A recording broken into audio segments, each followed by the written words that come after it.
Welcome to episode 35 of The Blade Job. I'm JRT, and unfortunately, recently, past week, 2 weeks, we lost one of the all-time greats, in my opinion, I think in a lot of people's opinions, Jim the Anvil Neidhart at the young age of 63, the father of Natalia, brother-in-law of Bret and Owen Hart.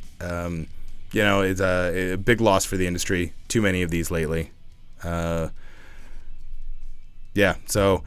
here is, we ask everyone, moment of silence for another fallen great in the sport of professional wrestling. We will definitely miss the Anvil.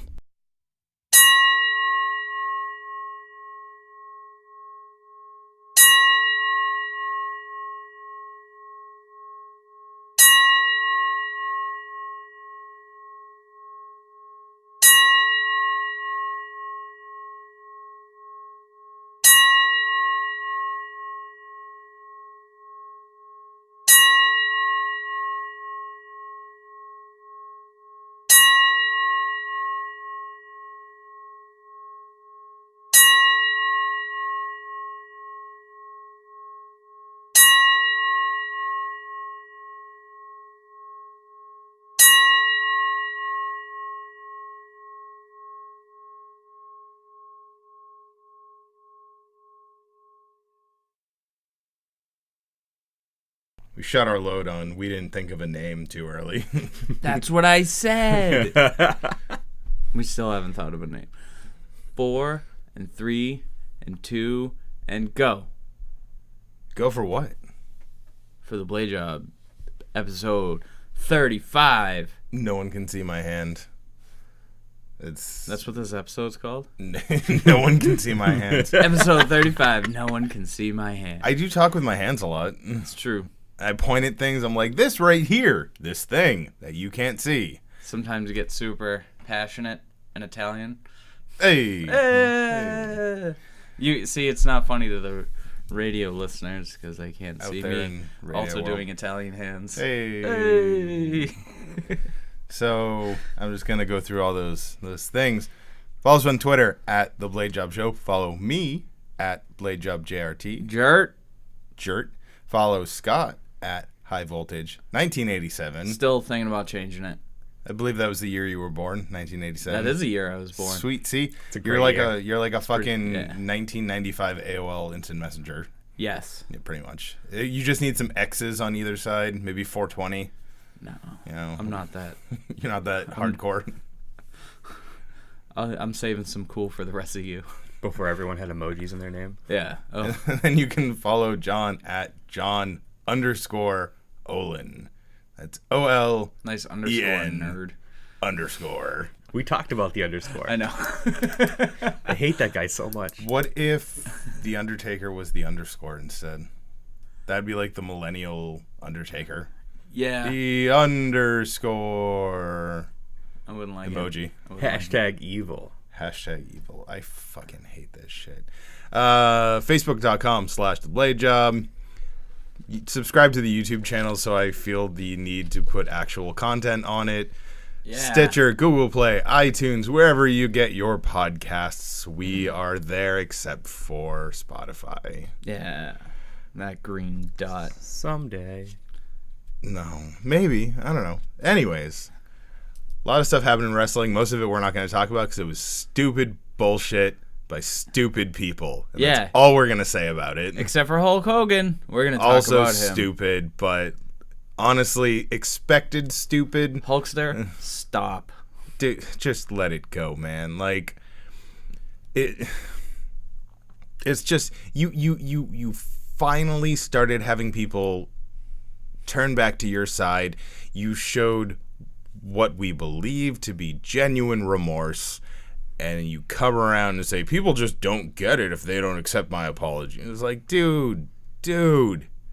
No, we get it. Dude. We just don't want you to be a dick anymore. Don't be a dick. Can we also talk about how he's the worst part of that NWO promo thing that they did? Yeah. The He's worst. always been the worst Like, part. Scott Hall says stuff instead of shit, and Hogan is still the worst part of that promo. Scott Hall looks good. He does look good. Compared to what he looks like a I'm couple just years glad ago. he's alive. 5 years ago or so, maybe a little less. It was looked like a bag of the shit. infamous. They used it in the WWE documentary on him.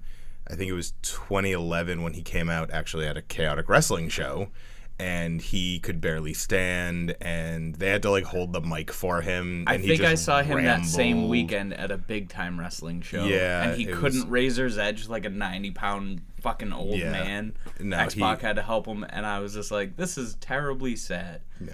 But DDP saved him, like DDP does. Yeah. Can DDP we just saved Jake Roberts. Can we Like, just talk about for a second that like you look at like Diamond Dallas Page, like when he first debuted for WCW, bang? and you never thought that he would turn out to be like one of the most down to earth, like caring individuals he has genuine empathy for people around him. Doesn't matter if you're a wrestler or not.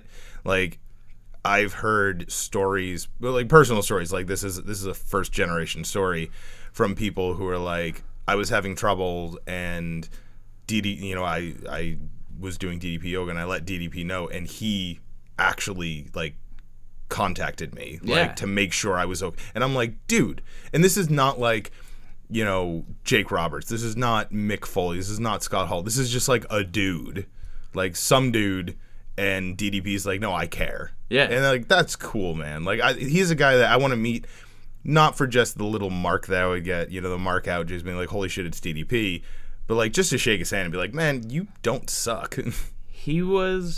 I would say he was my favorite WCW wrestler. Him and Sting. Like, I mean, also, I was a lot, obviously I was younger when WCW was still on the air, but so obviously you tend to, especially when you're younger, you tend to gravitate towards the faces because that's what they're made for. They're made to be the superheroes for kids and stuff like that. Yeah, John Cena. Dun, dun, dun, dun. And like, DDP and Sting, I mean, I liked the NWO. I really did. There's not been one episode that I've been on that we haven't done the John Cena song. Yeah, there's not been one episode that I've been on that we haven't done the John Cena song. It's true. We used to say Slapnuts all the time. We used to say Slapnuts every episode. And we also used to talk about Judy Bagwell on a forklift. Oh, God. I mean, those are things that can still happen. They just need to happen organically. Did. No, that was organic enough. Anyways, Hogan, stop. Just either Hogan has two options right now, in my opinion. Either he needs to get his shit together and be because at the end of the day, he might still be the biggest star wrestling has ever had. You have kind of a responsibility at that point to not be a dickhead. You're your generation's John Cena. Yes. Like, it is what it is. You have a responsibility to not be a douche. So either A, he needs to get his shit together, or B, he needs to just go away. Like, go. I don't think A would ever happen. Nope. Because he has... A fucking Napoleon complex. Well, yeah, except for he's like 6'7", so that doesn't really help. But... Napoleon was not Brain as short cells. as Brain history cells. tells. Whatever. Just saying. He's been coddled. You're the best. You're the best. You're the best. You're the best. You're the best around. Yep. For his whole career, even when it was clear he was not the best. Oh, God, no. Like, Well, it's because everyone just gave him whatever he wanted because he was Hulk Hogan. correct. He simultaneously saved and made WCW what it was while also Destroying fucking it WCW. Yeah. royally. Yep. Yeah, it was that attitude. It got people in the seats, and then after a while, people got sick of it because it wasn't entertaining. It was just Hulk Hogan. Saying brother all the time. I like going back and watching old WCW pay-per-views, and they're like, we're not sure if fucking Kevin Nash is gonna show up tonight, and then he doesn't, and you're like, oh, cool. I'm glad you build that, and I'm sure there was people there just to see Kevin Nash, and then he doesn't show up, or just to see Hogan, and he doesn't show up. Because it's not a Like- it's not a work at that point. He just legitimately didn't want to work that night. Yeah, and WCW was like, okay. Speaking of BTW, he's BTW champion now. Who? Kevin Nash. Really? He Yeah. beat Flex Armstrong Nice. the other night with a really half-assed jackknife. I went on a whim one day, me and my buddy Ev, and we just like, I saw it on Instagram or something that somebody was going. I was like, fuck yeah, I'll go to that. And basically that's how I got back into wrestling. Was because of that. We saw Scotty 2 Hotty. That was cool. Wrestled Teddy Goods. Terry Reynolds. Ooh. I went to Still got a it going BCW show, and I forget, someone was scheduled to be there, and they dropped. I don't remember who it was, but they were like, oh, this person's not going to be here, and their replacement was, oh, we're in Massachusetts, so of course their replacement was Spike Dudley. Yeah. Because he is everywhere. He was, I would tell you, at the first Wrestling As Tomorrow show, he was just up in the balcony just drinking beers. Just hanging out. Well, he likes wrestling. Yeah. I hope he likes wrestling. Because I think he lives in Marlboro or something like that. I think I've heard. I don't smoke know. Marlboros. Nice. And he tagged with Rikishi against, like, you know, Dude A and Dude B kind of thing. And we were front row. And he comes out, you know, he does this little Spike Dudley. He's wearing his glasses. He's marching around all like. And then I see him, like, lean through the ropes, and I can hear him because he's, like, you know, 2 feet away from me, and he's talking to the ring announcer, and he goes, hey, you guys got tables? And the ring announcer is like, I don't know. I'll go find out. And so the ring announcer leaves, and they're in the ring, and I look over towards the entrance, and the ring announcer, like, pokes his head out from the curtain and just goes, I don't know, and shrugs. And you can see Spike Dudley, like, okay, I guess there's no tables then. And I'm like, dude, how do you, like, you should have one table ready in case you have any member of the Dudley Boys who show up at your show. Like, I don't know, like, ECW was, like, the, like, shittiest low-budget production show, and they had stacks of tables. Yeah, I wonder what Paul's table budget was back in the day. Like, that was the budget. The They budget probably just cruised yard sales. yeah, tables aren't fucking cheap. Like those folding tables, those are like you $100 look at a pop. the tables that ECW had, though, none of their tables were new. No, None of them. They were But always even- chipped and even scratched. this table that we're on, Yeah. $50 probably. Yeah, but I I mean, one it's of those, not- like, shitty plastic ones. It's hard to put someone through. Well, yeah, that's why it's not shitty, because you know it can hold all of your stuff for your potluck dinner, or all your microphones. Lucky pot. Lucky pot. Lucky pot. I'd smoke So, some of that. speaking of, you know what? This is a quality segue right here. Speaking of ECW, last night I was bored. Speaking of Lucky Pot, Speaking of Lucky Pot, last night I was bored, and I still have NXT from this week, but I was just like, you know what? I'll just watch that, like, before TakeOver kind of thing. Spoiler alert, we're recording this before TakeOver. Not, like, directly before, but many hours No. before. I gotta cook on the grill before takeover. So I was like, I'm going to watch some hardcore TV. So Channel 38. I was like, UPN. Oh no, what was the porn channel? 32. I don't know. It was always fuzzy. somewhere around there. Yeah. Anyways, we did get hardcore TV around here for Yeah. like the duration of Was it. it which- on the Spanish channel? yeah, it was on one of those like weird like in the 20s, like those Yeah. public access channels. Yeah, middle of the night. And we were like, other than I think it was like Philadelphia, New York, because I don't even think Boston carried ECW hardcore TV, but Worcester County did, which was awesome. So that was my first introduction to ECW. So I decided, I was like, I'm just going to jump. I don't want to jump at the very beginning because then I'm just going to try to watch every single episode of hardcore TV. So I was like, I'm going to jump like end of 93, like right before they became Extreme Championship Wrestling. So they're still Eastern Championship Wrestling. I'm sorry, NWA Eastern Championship Wrestling.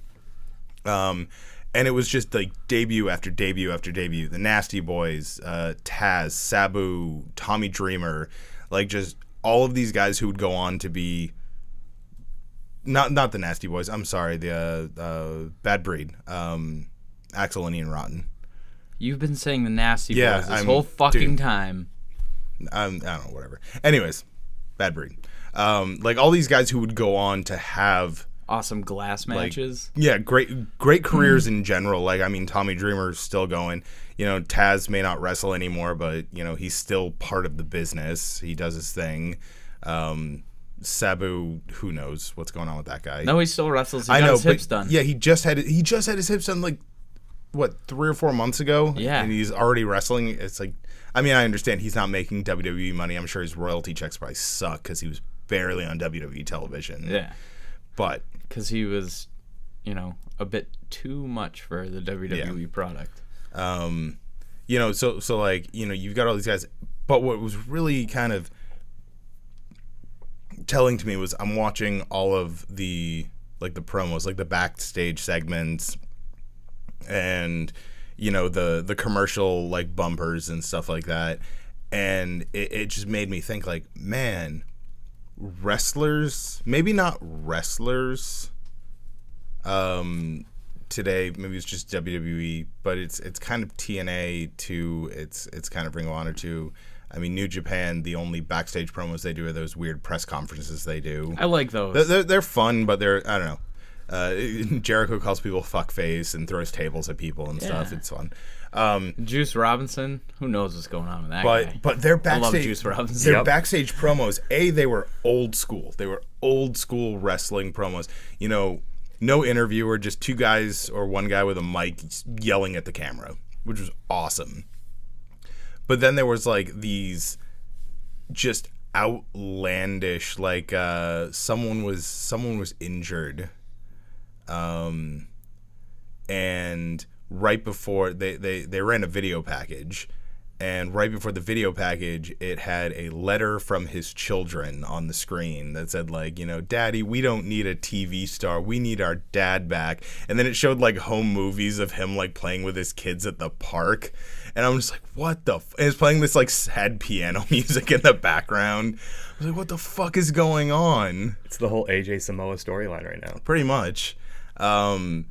You know, it was Hat Guy, of course, even in '93, you know, front and center. Yeah. They didn't have barricades. They just had, like, twine. Yeah. Like, run up so people didn't, you know, and of course, like, the guys go over the top rope and they just fall into the crowd. Sabu. As they should. Sabu started, like, throwing chairs into the crowd. Yeah, because he's fucking nuts. Yeah. Terry Funk, Jimmy Snuka, Don Morocco, Abdullah the Butcher, all these guys were there, and all of these guys were past their prime. And it was awesome. It was absolutely fantastic. If you're looking for some wrestling to watch, I recommend everyone go back. Watch these, like, this is old, shitty, public access ECW. It's still ECW. Like, there's still, you know... ECW was always shitty. And that's what I loved about it. Like, it was just... Yeah, even when they got paid, even when they were selling out the Hammerstein Ballroom, like, they still had this grungy, dirty. They were punk. They were punk rock. They were punk rock pro wrestling. When WCW was, like, country and WWE was, like, pop, like, ECW was punk rock. Yeah, it's just what it was. And I don't know, it's just it was a really great trip down memory lane, because it wasn't even the era of ECW I was looking to watch. I was looking to watch, like, mid to late 90s. I was looking for, you know, Bill Alfonso versus instead of Tasmaniac, I was looking for Taz. Beulah. I was looking for Mikey Whipwreck. I was looking for, you know, smoking and drinking Sandman, not fucking Surfer Boy from California Sandman. Smoking and drinking Sandman. Love it. Oh, it was just hammering beers out of his here's the pajama thing. pants. So Sandman's match that I watched, like, he really is a good wrestler. Yeah. Like, he knows how to wrestle, but it's like we're so used to seeing him hammered in the ring, so he's just kind of sloppy. And I also want to point out, 1993, the opening contest of one of the shows was a women's match. Honestly, couldn't tell you who either of these women were. I really have no idea. I missed the intro. That's okay. Joey Styles probably didn't know who either of these women were. Joey Styles knows everything. And these 2 women did an indie spot fest.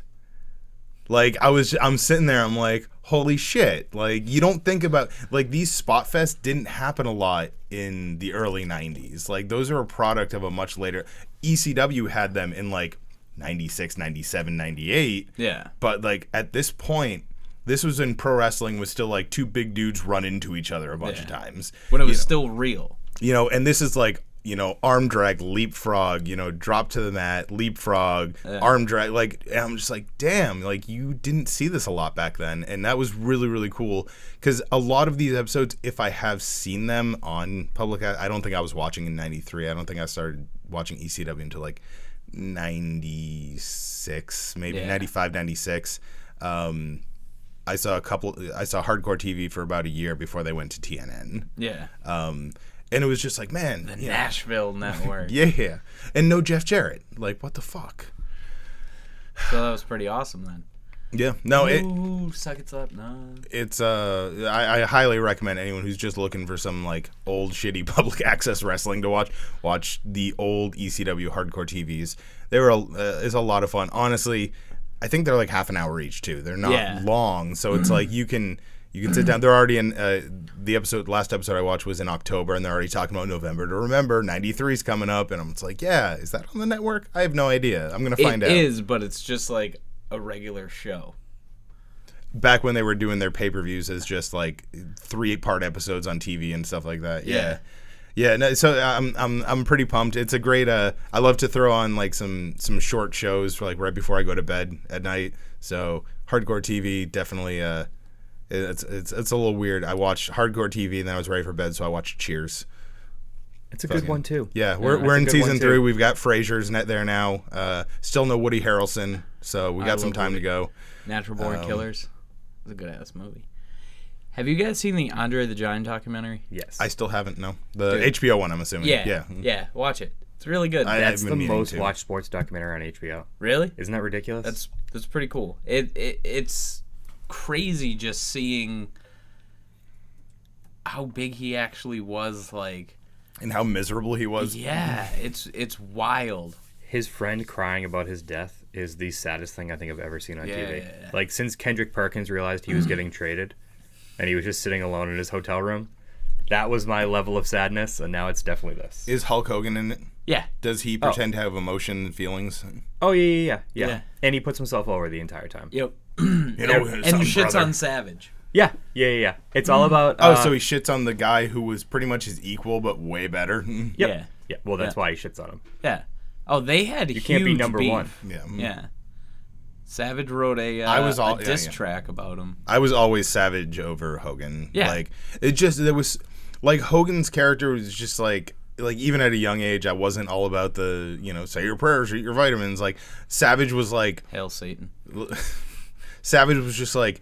He was an insane person. Yeah. His promos were... Like, how many promos would he be, like, talking to Gene Okerlund, and he would just turn around. Dude, that's the best part. He would start screaming, but he's no longer anywhere near the microphone, so he's just kind of yelling in the background. How the fuck did that happen? You spun around Savage style and dropped your microphone. Wasn't me. Well, you know something, Mean Gene. Yeah, Hogan. Cream of the crop. Hogan also manages to throw in the typical Hogan, where he basically announces that Andre the Giant is the reason that he got into wrestling, like he does in every documentary. So Vince McMahon cries. That also happens. Like, yeah, I like how Hogan still pretends that the body slam at WrestleMania 3 was a shoot. Like, it was like he didn't know if he could do it and stuff. And it's like, dude, you body slammed him 2 years prior. Yeah. Like, like we all know that. We've all always known it. It's like, but it wasn't WrestleMania, so it didn't count. Yeah. It's like, dude, and I don't doubt that Hogan injured himself doing it. I really don't doubt that, because I'm sorry. I really don't. He held him for, even if you hold a man that big up there for 1 second, you are pulling every muscle in your back. Yeah. I 100% believe that Hogan did blow out his back doing that spot. Do I think it was the most, powerful move in wrestling history? No. We've seen Cena, the Big Show with fucking two other dudes. Edge on top. Yeah, it's like 2 other dudes on top of the Big Show. It's like, Hogan was strong, but Hogan was definitely not the strongest guy who's ever come through those ropes. Yeah. Like, not even close. Like, I honestly, strength-wise, Biggie Langston. I'd give Ryback over Hogan. And I hate Ryback. If I see Ryback on your indie show, I'm probably not going to go. Any promotions listening to that, he's not good. I'm not going to go to that one. I'm also not going to go to any other ones that you have, probably, because I'm just going to think of Ryback the whole time. These are the dicks that had Ryback that one time. It's the same thing. I'm seeing shows start to promote Big Kaz. Oh, yeah. And I'm like, I don't want to go to that show. No. Like, and they're promoting this, he's 7 feet tall. It's like, dude, it's not 1986. Yeah, but you can't teach that. Well, he can't either. You get it, because guys? that'll be copyright infringement to a phrase that is owned by WWE, World Wrestling Entertainment Incorporated. I went to Dolph Ziggler's stand-up this week. Oh, yeah. How was that? It was really good. But he basically, he did a Q&A afterwards, and he was kind of talking like he enjoyed being there, but he does, the typical Dolph Ziggler where he's like, I don't, I'm kind of into it, but not really. And I was like, what would his name be if he was on the Indies? And I'm convinced it should be Dolph Sizzler. I'd go see Dolph Ziggler. Just go the Big Kaz route. Change it to Dolph Sizzler. I like it. Yep. If Ziggler ever left WWE, which he won't because we all know what his contract is now. Right. He's making bank. Yep. But if he did leave, that's a guy who would make a killing on the independent circuit. Yeah. Like, he would be making Cody Rhodes, Joey Ryan money. Yep. Easily. He's good. Wrestles that style. Like, you could tell he wants to. Yep. He could convince Zack Ryder to leave, too. I think that's the only way Zack's leaving. Yeah. Well, I mean, I've heard Ryder's got a decent enough contract where even if he's working superstars in main event, he's collecting main roster money. Yeah. So he's just kind of like, I mean, he still gets to do I don't get what Vince's thing is with him. They push him and then they go, all right, never mind. Yeah, like just push him, give him the IC title for 3 months. 6 You mean months. not for 24 hours? Yeah. I think he needs to stop acting like it's about time whenever they put him in that spot. Whenever they put him in that spot, the look on his face and the way that he talks is it's about time. Like this should have happened a while ago. Well, I mean, it should have, but yeah. Right. I think until he buys into it fully, I think that's going to keep happening. Him winning the U.S. title at TLC, however many years ago, was one of my favorite title wins in recent memory. Like, because it was so well done, and there was emotion, and it was a good match, and just there was everything about that. It was the same thing when he won the IC title at WrestleMania. Yeah, especially because for Zack Ryder, who is a very open about the fact that he's a wrestler, but he's a fan first. Like, he's always been a fan. Oh, he's the biggest fan. And to win the Intercontinental Championship at WrestleMania is like, that's probably the best thing that's ever going to happen in his career. Yeah. Because even though I think he could have a world title run, not in the current landscape with all these, part-timers and stuff like that. But, God, Brock Lesnar might lose the title tomorrow. when Ziggler we don't have was to see him anymore. I don't think it's happening. when Ziggler was world heavyweight champion, like, absolutely Ryder could have been world heavyweight champion. Yes. And when everybody else was injured. like, when you can say, like, oh, the world heavyweight championship, it was still the B title, blah, blah, blah. At the end of the day, that is the WCW World Heavyweight Championship. It doesn't matter if it's the SmackDown title. It doesn't matter if it's the B title. It doesn't matter if it's the mid-card world title, whatever you want to call it. Like, that's a huge accomplishment for anyone, And Ziggler winning from Del Rio with that cash in the night after WrestleMania was fucking phenomenal. Like, I hate Alberto Del Rio. I think like most that guy people do. does. Is there anyone that actually likes him? He does nothing for me. I thought people were into him, and now that I'm finding out more and more people don't like him. It's just like I don't know. Something about it him. was a 15-minute commercial break because he wasn't doing anything. Look at the current incarnation of his character. I'm sorry. Patron? No, Andrade Cien Almas. Oh yes, Andrade Cien Almas is awesome. Yeah, and it's pretty much the same. It's I'm this legendary Mexican performer kind of thing, but Almas wrestles the luchador style, right. Legitimately. Where Del Rio did in Mexico. Yeah, but he didn't. everything I see, Lucha Underground, WWE, it's just like he's just wrestling a basic ass American style, and I think he wanted to be champion. He put being champion over his wrestling style. Yeah, I've seen enough bigger dudes who can use some power. Like, I've seen enough of those guys. I don't need Alberto Del Rio. Andrade Cien Almas, he's doing all of the luchador moves. He has and potential to be the next, like, Rey Mysterio, Eddie Guerrero. Like, Rey's coming back. Yeah, he'll come back as a part-time fucking spot fest. Yeah, and, I guess he recently dropped off a couple shows. Yeah. He's still at All In, though. Still at All In. I feel like, Almas is going to, replace that, like, that, because both, like Eddie was never a luchador, but he had that Mexican style.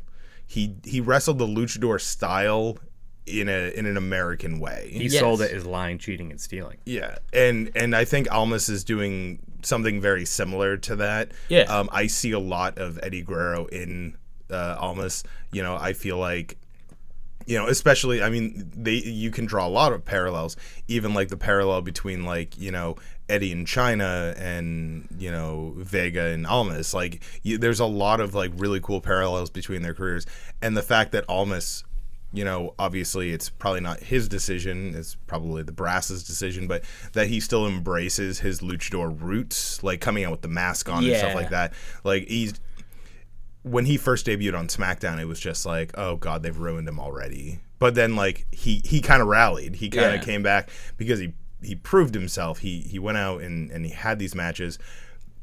Obviously, he still has an uphill battle because he's on the fucking pre-show against Rusev and Lana. Somebody has to be on the pre-show.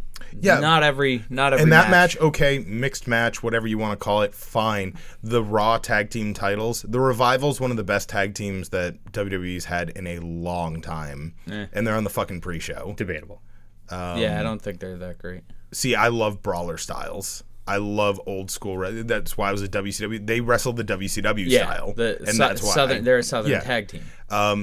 Honestly, I do not think anyone, and people are jumping on the bandwagon now, but I do not think anyone has ever given Curtis Axel and Bo Dallas the credit that they deserve. No. They are. So Curtis Axel is a third-generation wrestler, and he has the talent to back it up. Bo Dallas is second generation, and he has the talent to back it up. He's Mr. Perfect Jr. Yeah. Better than perfect. Yeah. It's like these guys are good. These guys are really, really good. They were born into the business. Yep. Curtis Axel kept getting dealt bad hands. Yeah. Hogan doing the Hogan thing ruined any heat that he had coming up.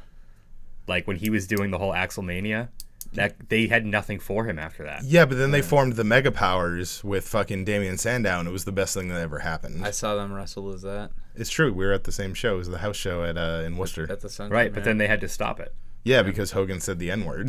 Yeah. Yep. Damn it, Hogan. You're fucking our shit up. Your racism is ruining everything.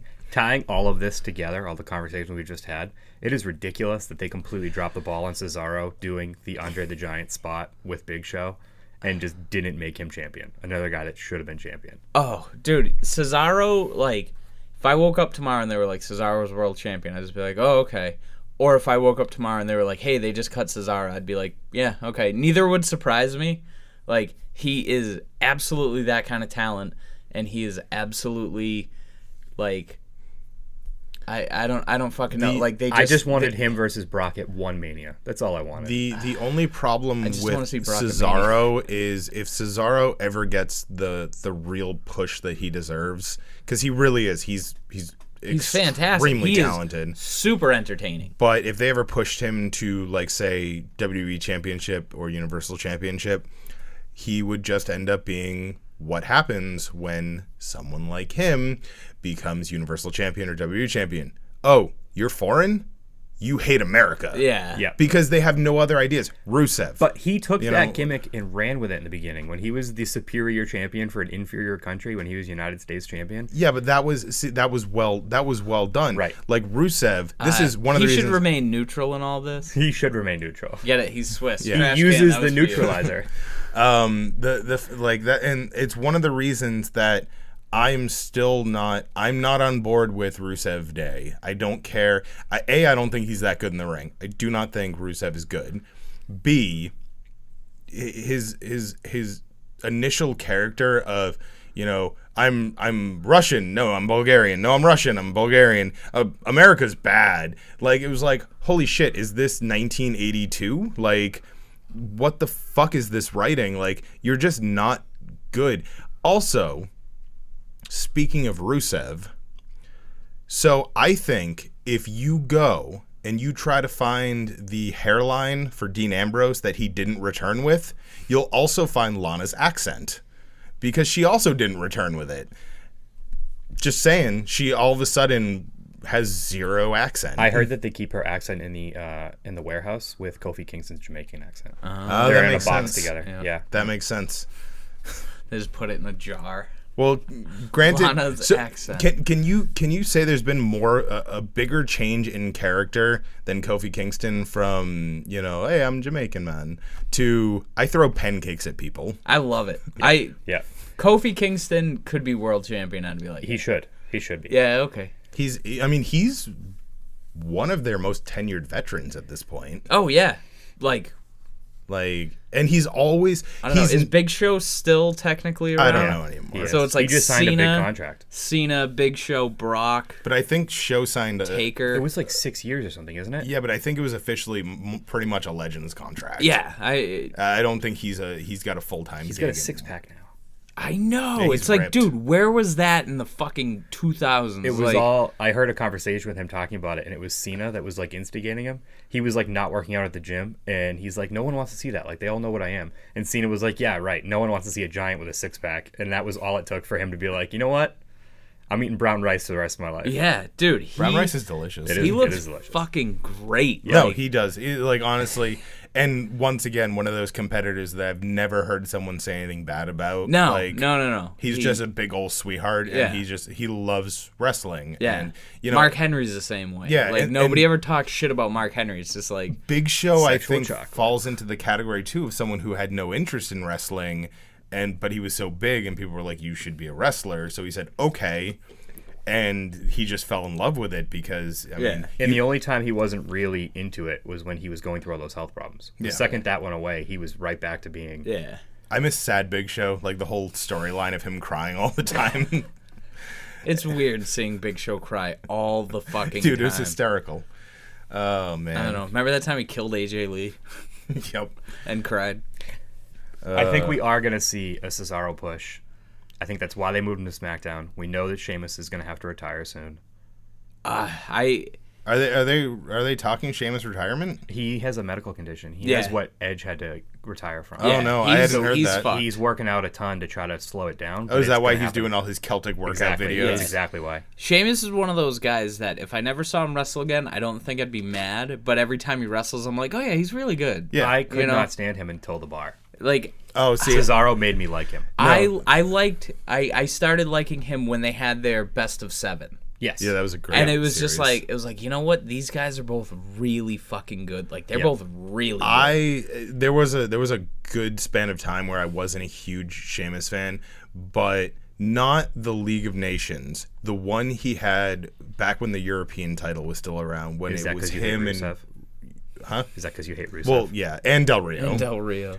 It was him and When Wade Barrett's your like yeah. I really wanted an APA style with Wade Barrett and Cesaro, and I wanted Rusev to just be the muscle for them.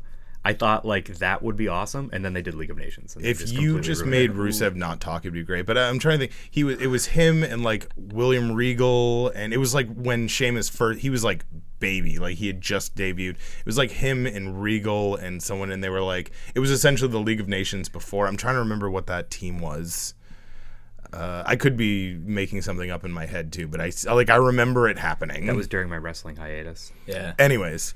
That took a very long. I wrestling love hiatus. William Regal, by the way. Yeah, Regal's one of those guys that's like very, very solid in-ring performer, like absolutely mid-card legend, and just but gets the business, you know? Like, just he's another absolutely- guy who's like, he doesn't want to do anything other than be in this business. Well, at this point, I don't think you could. At this point, he doesn't have to. He could retire now, and he's probably just royalties alone. He'll be Yeah. good.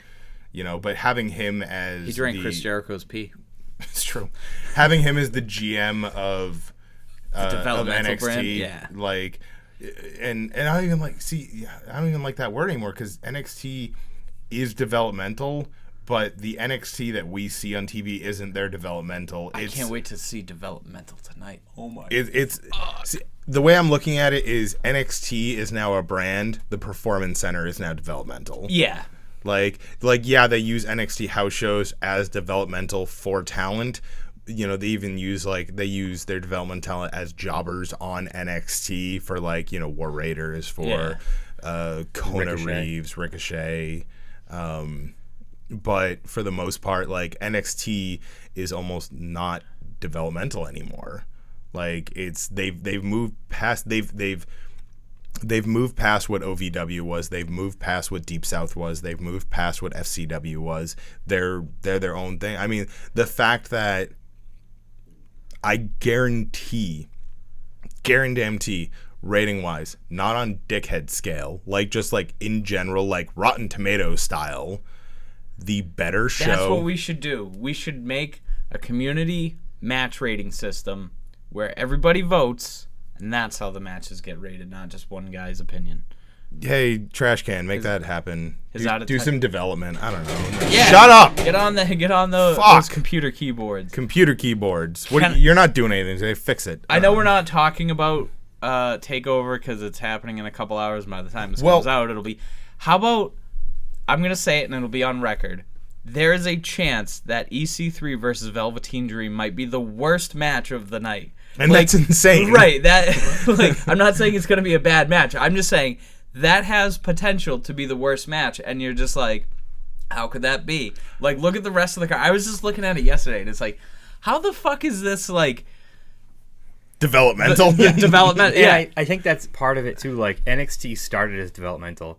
And I don't know if it's NXT. Hold on, NXT started as a reality show, right? Because when NXT first started, FCW still existed. Yeah, it wasn't until NXT became its own brand that they absorbed FCW into it. And that's an interesting thing. I want to talk about another time. Byron Saxton.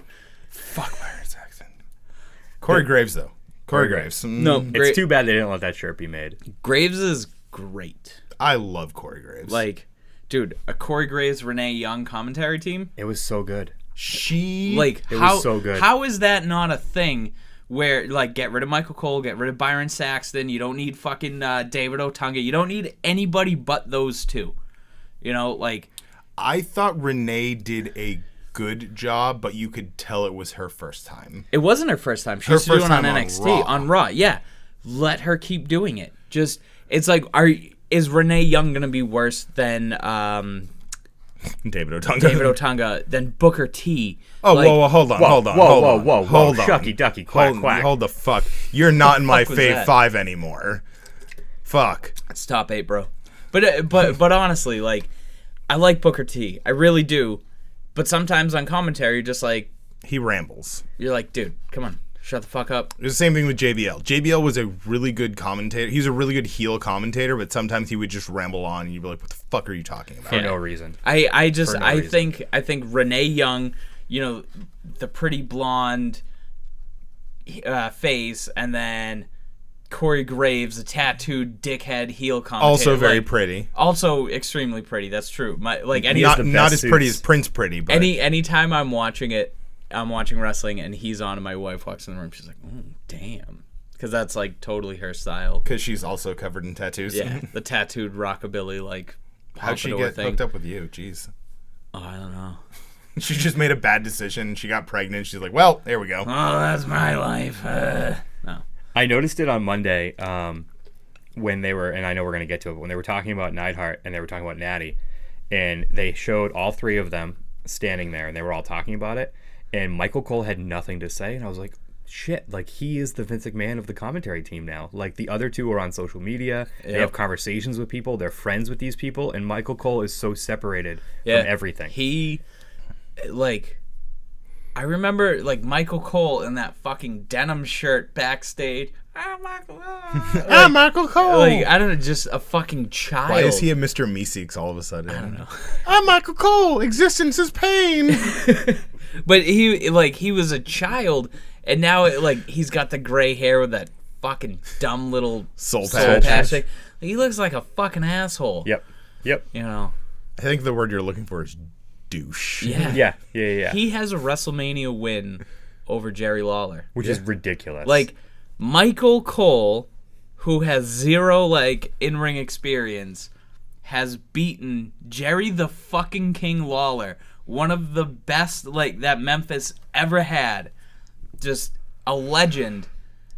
And I don't think that was King's idea. I don't think he was happy with that. I can't imagine he was. Like, how... Well, no, I've heard like even from the beginning, like King and Cole have been really tight and they really always got along really well. Oh, I'm sure they have. I actually can genuinely think that based on their relationship, if it was someone else, he'd probably be really pissed off about it. Yes. I think since it was Cole and someone he considered a friend, he was probably like, yeah, whatever. Like, yes. I shouldn't be wrestling anyways, so... That is true. I know I've heard like Corey talk about Michael and like nothing but positive and him giving him chances and all that. But Yeah. I'll shit on Michael Cole's commentary all day long. 90% of the issue is Vince. It's not Michael Cole's fault. I think at this point, he's it might so be. he's just in a routine. He's a company man. Michael Cole as a person, I've never really heard anyone say bad things No, about him. No. Like he's professional. He does have the talent. I was really, really pissed off when I heard that he was going to be doing commentary for the Mae Young Classic. But then I thought, but he's not going to have Vince yelling in his ear. He's going to have Triple H, who's going to tell him to call wrestling moves. So he might actually shine. He should. And he's a vet. I feel like there's some job they could get for him backstage. Direction and stuff like that. Like, I feel like he's been around it because he's not a good commentator anymore. What's going to happen is when Vince does eventually start stepping away, Michael Cole's going to take over Vince's role in Gorilla talking to the commentators. which makes sense. That's fine. Yeah. That's fine. And then have relevant people, have people who, like, I get that you have to fucking... Oh, SummerSlam presented by Snickers. Like, I get it. You have to do that. But it's like, I don't know. I had a Snickers ice cream bar the other day. It was delicious. It was pretty dope. Oh, it was amazing. The first time I ever pseudo lived on my own, my parents have an in-law apartment above their barn. I had, like, an actual job, and... You did the job, yeah. Mm-hmm. And I would just buy ice cream for dinner. Like, Because you could, because you're an adult now, I was a fucking adult. Fuck you, Mom and Dad. Yeah. Fuck. No. I'm sure if my mom found out, she'd be like, you can just walk across the driveway and eat like actual dinner. But yeah, no, it's okay. When I had Doritos for dinner. The first time I lived on my own, I didn't live around here. I moved to Florida. That was my first time living on my own, and my dad was pretty much bankrolling my college education, so that included like money for food, and I didn't have to get a job, which was awesome. Super spoiled. And I would just eat like Chinese food every night. Like, it was awesome. There was a Chinese restaurant on campus at Full Sail University where they film NXT. What up? I went to Kowloon's on Wednesday after Dolph Ziggler. Oh, how was that? It was good, and then Dolph Ziggler showed up. Yeah, they all do. That's like if you're wrestling in Boston. Is that the Mexican place? No, it's Chinese. Chinese. Where all the NXT people went yesterday. It's a comedy club. It's on Route 1 in Saugus. Which, did you see the picture from them at Kowloon's yesterday? Yeah, okay, I know the place. It's all the NXT people, and then there's one guy in the back with a hood, and he's wearing like a mask, and it's 100% Ciampa. He just didn't want to be seen with the rest of the NXT people. That's awesome. How about the fact that the NXT house show in Lowell, the main event was Dijak versus Ciampa? That's awesome. They did exactly like they knew they were catering to that. And that's the thing is like in NXT. Right. I mean, who else are you gonna put in the main event? Right. NXT they sang Lowell. Sweet Caroline. But in NXT, Ciampa's a top star. Dijak's literally still a jobber. Yeah. So the fact that they were that aware of who Dijak was in New England wrestling, Yeah. that is the smartest thing. And you know that's a Triple H thing, because if Vince was running NXT, he'd be like, no, fuck it. Give him Gargano Ciampa, because that's what they want to see, and we don't have to wait to take over. Just do it at a house show. We got to get them ready. Right. Because that's what he does. It's like, oh, we're going to have Cena Styles. Oh, we're going to see them at every single fucking house show for the next 6 months. Exactly. Like, no, man, give us, like, that's fan service. That's like, we get it. We know that Tommaso Ciampa was the top New England guy, and when he left, Dijak became the top New England guy. Fuck it. Have them wrestle each other. Yeah. And I'm sure that match was amazing. Yeah. I didn't go, but my favorite news thing that I saw out of it is that Biff is back. Yeah. Oh, he's finally Yeah. back from injury. Yeah. His eyeballs. Yep. His eyeballs is back in his head. So maybe we see him and Stone They wrestled British Strong Style, I'm pretty sure. interfere maybe in the triple threat tag. If they do this triple threat tag match properly, in the fact that for War Raiders. Yep. You can't not have at this point. Unless you just have them join War Raiders. Dude, have a Well, hold on. four- Oh, that's what it was. It was War Raiders versus Stone and Biff. So if they're gonna because it's gonna be Undisputed versus Raiders versus Mustache Mountain, right? Yeah. That's what's at NXT, right? tonight? Yeah. No. No? No, I think it's just. I don't think War Raiders have anything. No? to do they? I could have sworn it was a triple threat. I'm not going to tag lie, match. I haven't looked at the card I'm gonna look yet. it up. Continue to talk. I don't know. They keep switching the card up. Anyways, if there is a triple threat tag match tonight, you need to do it the way it used to be done, where there's 3 people in the fucking ring. None of this one team sits there while the other 2 people wrestle. Like, I hate that shit. It's the same as coming in at 30 at the Royal Rumble. Yeah, it's just like fuck it. Let's just do it the best way. Let's do a tornado. Let's just. I love tornado tags. Oh, when there's Yep. just people Yep. flying all over Yeah, the place, yep, that's yeah. great. Elimination tag is still my favorite. Yeah, it's just Undisputed against Mustache Mountain. I'm thinking of what happened on NXT television a couple weeks ago when Mustache Mountain returned and they. How is that a War Games? That's not War Games. It's not War Games Oh, tonight. No. No, that's War Games is Jonathan. in November, Yeah. which is going to be fucking awesome. I don't like Shayna Baszler. No. I read her name and I'm just like, oh yeah, no. Yeah, but she's facing a pirate. So Yes. I don't know. I'm sick of the whole. I was an MMA fighter. I'm tough. Like, you know when Riddle finally comes in, he's just gonna be like, bro. bro. Like, what? and you'll just be like, yeah. It's like, yeah, that guy was actually in UFC, and he, And he did well. he is a legitimate tough guy, but he's fucking bro. Like, I that's not think- his gimmick. Is I think it is his Shayna- gimmick, but it's not. Shayna loses.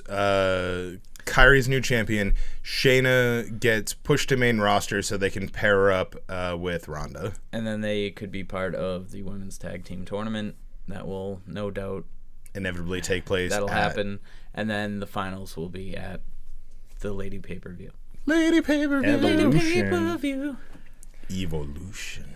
I wonder who's going to commentary for that shit. Renee Young and Lita. And Or Beth Beth Phoenix. Phoenix. Ooh, that would be no. Beth Phoenix has to wrestle. Is she wrestling? I don't know. I mean, she can pull a Lawler and just do both. Nia Jax. Yeah, and then die. If you could wrestle Nia Jax, that'd be pretty cool. Tamina's coming back, I saw too. That's unfortunate. Mm-hmm. Someone who did not live up to their pedigree. She really. No, Like, I mean, not that Snuka is like. anytime I've ever seen Tamina wrestle, I'm like, oh yeah, that's right. Her last name's Snuka. Okay. I think her finisher should be something other than the splash. Because she's not very good at it. Right. And it's not it's okay that you're not good at it. Just do something different. I don't get why she wears like a thermal pantsuit. shirt and then like a puffy vest over it. Like how is that like? Yeah. And I don't think like this Comfortable? I don't generation know. of fans that are watching don't know who Snuka is. Yeah. So it's not like you're doing it and people are getting excited about He it. was an old crazy man who murdered his girlfriend and then Vince paid the cops so he wouldn't go to jail. He did have that crazy good spot off the cage though. We'll Yeah. give him that. No, like he was fine and just I don't know. But yeah, kids today like Kids these days. If I say to my daughter, you say to your son, "Oh, that's Jimmy Snuka's daughter," they'd look at you and say, "Who the fuck is Jimmy Snuka?" Yeah. And then in 10 years, when they've started, when they've been wrestling fans for over a decade now, and they've run out of stuff currently to watch, and they've started watching the old stuff, yeah, they'll be like, oh, okay, this is her. It's no longer going to be Snuka's daughter. It's going to be, oh, Snuka's Tamina's father. Do you Yeah. think that's going to happen? Absolutely. Yeah. I'm worried that our next generation is not going to go that far back. I'm worried it's going to end at like Attitude Era. I don't think so, because There was wrestling before the. You know how like we don't watch like World Series from the 1918s or listen to like music from the 40s. Do you think there's a turning point? I watch wrestling from the 40s though. So Right. I heard Sublime on the classic rock station the other day. and I it heard was Stone weird. Temple Pilots, and it made me feel weird too. Well, no, Stone Temple Pilots. They were part of that Guys, group. we're not old. We're not old. Creed, Yep, yeah, they play Third Eye Blind. They play Third Eye Blind on Eve on 6. the Pike, and I was like, this is classic rock. Third Eye Blind is classic. Like, nothing about this is like, you don't remember the Third Eye Blind song? Fucking classic, Yeah. man. Millennials are old now. Yeah.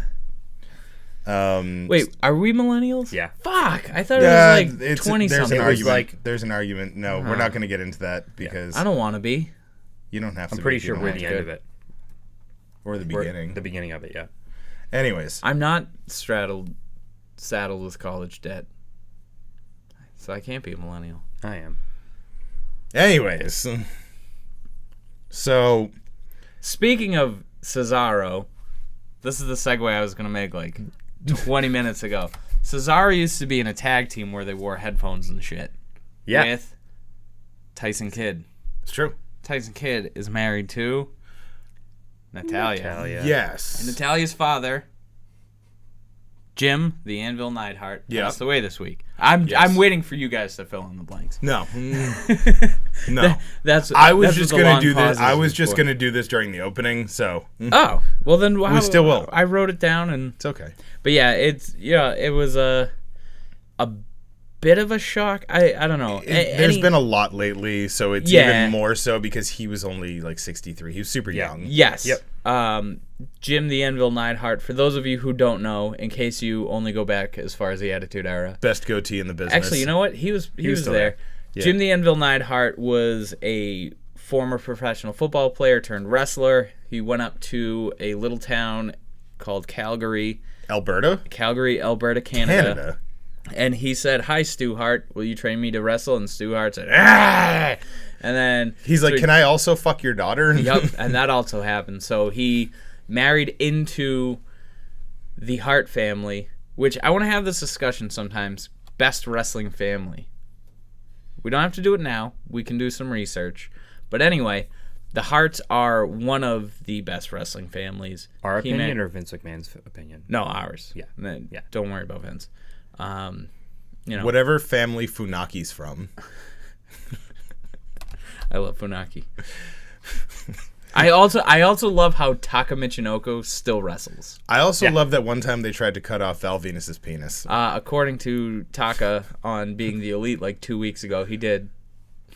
They actually chopped off his wiener. I don't think that's true. But anyway, Is that why he smokes so much weed now? I don't know. Is No. that Joey Ryan's secret? It's because Does weed's he have good. Val Venus's penis? Sewed it on double dick. No, but anyway, this is a serious fucking thing. So Jim the Anvil Neidhart became tag team partners with his brother-in-law, Bret the Hitman Hart. Who's that? He I'm is not sure if I'm familiar with his quite work. possibly the best technical wrestler of all time. Jim was the maniac powerhouse of the tag team, where Bret was like surgical in his mat moves. Jim was just like, I'm a fucking lunatic and I'm gonna murder you. I forgot about how much I loved his laugh Oh until I my was god! watching promos. Bret. I think Bret was garbage on the mic. Oh yeah, like but that's why they put them together. garbage on the mic. But Jim the Anvil Neidhart was stupendous. He could do that crazy laugh without moving his mouth. It was Yeah. the most insane thing. Yeah, he was awesome. Then Bret became a single star. Then he became tag team partners with his other brother-in-law, Owen. Smoked some crack with their other brother-in-law, Davey Boy Smith. They went to the better promotion that was WCW.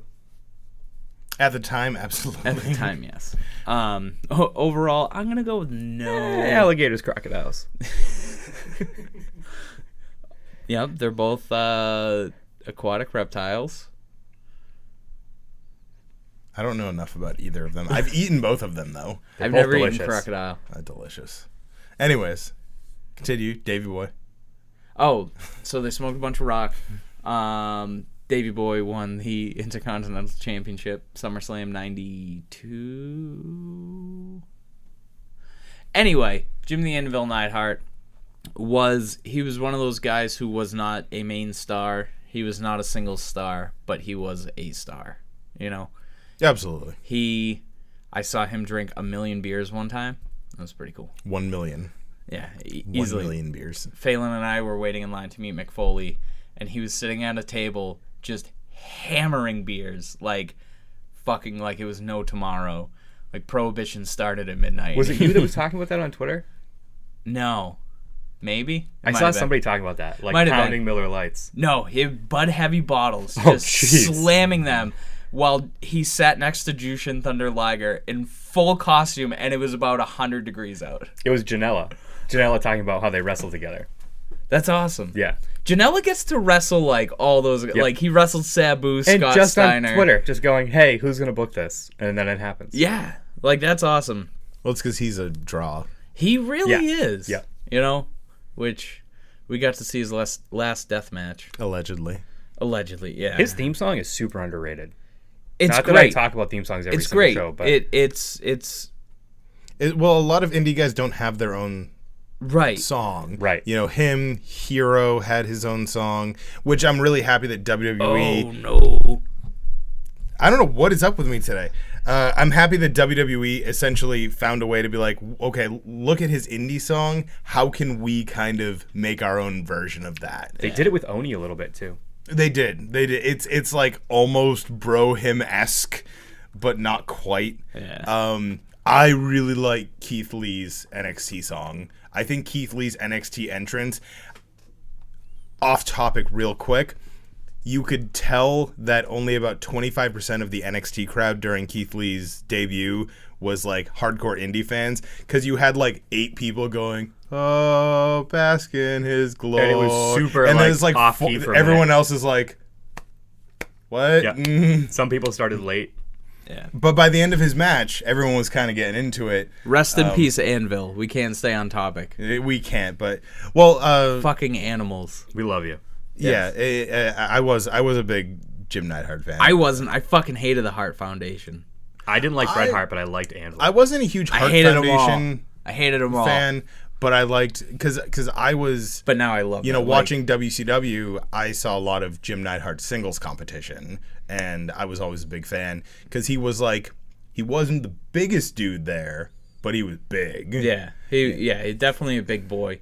I like back when the whole Shawn versus Brett, Stone Cold versus Brett, like when it was the 5-member or Sega versus Nintendo, yeah. 4-member versus plus Brian Pillman, like that Hart Pillman. Foundation, like that was dope. Like that was factions. Like that's wrestling needs factions like that. And for everyone who says that Bret Hart's the only surviving member of the Hart Foundation, don't forget about Jimmy Hart. He was much part of it as anyone else. Yeah, that's true. In the So, very beginning. and Jimmy Hart, Mouth of the South, man, that's a guy, not to even want to think about it. That's a guy, when he goes, I'm going to be unhappy that day. He's an airbrush cartoon come to life. Oh, He man. has maintained it. and he hasn't really aged either, though. No, like No. little more gray, but Yeah. no, he's the exact same fucking dude. I'm surprised Yeah. he has a voice anymore, because all he does is scream. Like, Maybe it's just pre-recorded into the megaphone now. He knew this time was going to One come. of those like yak backs, like so everyone remember that. if you don't know what a yak back is, then fuck you. Remember, Jimmy Hart, just as important to the Hart Foundation. That's true. In at least the creation of it. As anyone else, Jimmy Hart, the man, the myth, the legend. Yeah. But Jim Neidhart, Arguably the best tag team move. one of. I mean, it's a super basic tag team move, but at the same time, it was extremely innovative, and I think that's a big, a big discerntion. I fucking can't talk anymore. We've been doing this for an hour. Like 1 hour and 1 minute. it's, it was essentially, just a, almost like a Tower of Doom, not a Tower of Doom. What's the diving clothesline that Demolition would do? The fuck. It was essentially like And that. it wasn't Demolition. It was No, not Demolition. Legion of Doom. Legion of Doom. Fuck. I don't know. Whatever. Anyways, I'm picturing it in my head and going, ugh. it was like Don't that, do that. but it didn't have this like unnaturally long setup because Right. they had to put them up on their Right. shoulders and everything like that. And obviously, maybe a little more devastating because you're going off the shoulders instead of like a waist lock kind of thing. But this was something that could be done quickly. Yeah. You know, it's like Brett would just pick him up and boom, Anvil comes out of nowhere and just takes him out. Yeah. Like, I don't know, it's such a quick tag team maneuver. Too many tag team maneuvers take so long to set up that you just kind of go, yeah, all right, just get the move done. We already know you're doing it. It's why I don't like top rope finishers in general, even singles competitor. Like, you kick the guy adjusts himself so he's laying directly in front, and it's like, yep, the finisher's coming, blah blah blah. Yeah. You know, like the RKO. RKO is, I mean, a cutter is such a generic finisher at this point, but like the RKO out of nowhere is not just like a moniker, like, oh, RKO. It can literally happen like that in an instant. And I love it. Like, he does a setup where he fucking pounds. But half the time he doesn't do it directly after that unless it's a jobber. Right. When it's like, you know, Seth Rollins, the curb stomp into the fucking RKO at WrestleMania 31. Trash Can's a fan. Myself, and I brought a trash can with me to WrestleMania 31.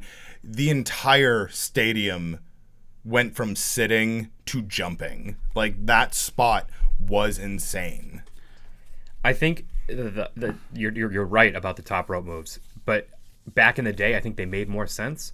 Like, Macho Man, aside from stretching himself out, just had to jump. Now everybody's doing like 360 flips and all that, and you have to time it right, and you have to take care of everybody. Kick flip, whatever. Kick flip, frog. They're doing a lot of flips. I miss Rob Van Dam. Speaking of which, anyways, so Jim Neidhart. We had to finish that. I also like that they didn't let go in that move. Yeah, after he hit him, it was kind of like a spine buster at the same time. Yeah.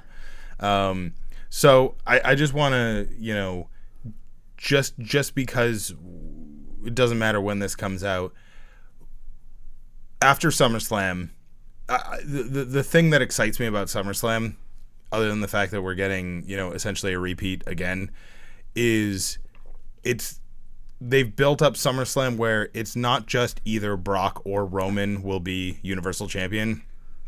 At the end of SummerSlam, Brock, Roman, Kevin Owens, Braun Strowman, all four have potential to leave SummerSlam as champion.